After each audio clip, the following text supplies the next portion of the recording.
যাদের টনসিল হয়, টনসিল কোনোভাবে ভালো করতে পারতেছেন না, তাদেরকে আমি একটা রেসিপি বলে দিই। আপনি ঠিক এইভাবে যদি তৈরি করে খেতে পারেন, তাহলে আপনার টনসিলটা সম্পূর্ণ ক্লিয়ার হয়ে যাবে। আপনি নিজেই ওষুধটা তৈরি করে খেতে পারবেন। আপনাকে কি কি নিতে হবে দেখেন, এই হচ্ছে আপনার যষ্টি মধু, এটাকে আবার মুলেটিও বলা হয়। এই যষ্টি মধু নিতে হবে আপনাকে 40 গ্রাম। এটাকে ভালো করে ছেঁচা দিয়ে এর সাথে দেখেন এই যে তুলসী পাতা, এই তুলসী পাতা, শুকনো তুলসী পাতা দিবেন হচ্ছে আপনার 30 গ্রাম, শুকনো তুলসী পাতা 30 গ্রাম এবং যষ্টি মধু হচ্ছে 40 গ্রাম।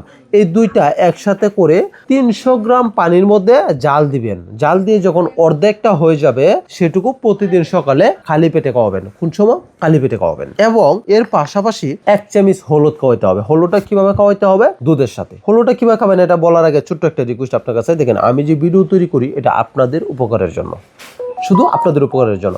এখন আমি যেহেতু এত কষ্ট করে ভিডিও তৈরি করি আপনাদের জন্য, আপনারাও তো আমাকে একটু সাহায্য সহযোগিতা করার প্রয়োজন। আমি আপনাদের কাছে একটা হেল্প চাই। কিরকম হেল্প? শুধু কিছু বিনিময় চাই। কিরকম? শুধু একটি লাইক করবেন। লাইক করলে তো টাকা পয়সা লাগবে না, একটা শেয়ার করতে টাকা পয়সা লাগবে না।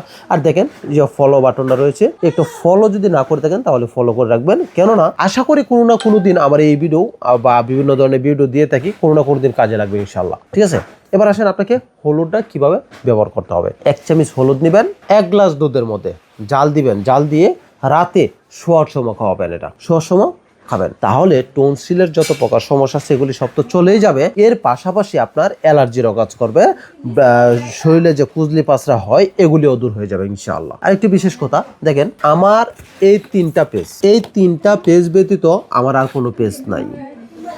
এই 6টা নাম্বার ছাড়া যদি কেউ অন্য নাম্বারে ওষুধ অর্ডার করেন, তাহলে কিন্তু আপনি প্রতারিত হবেন।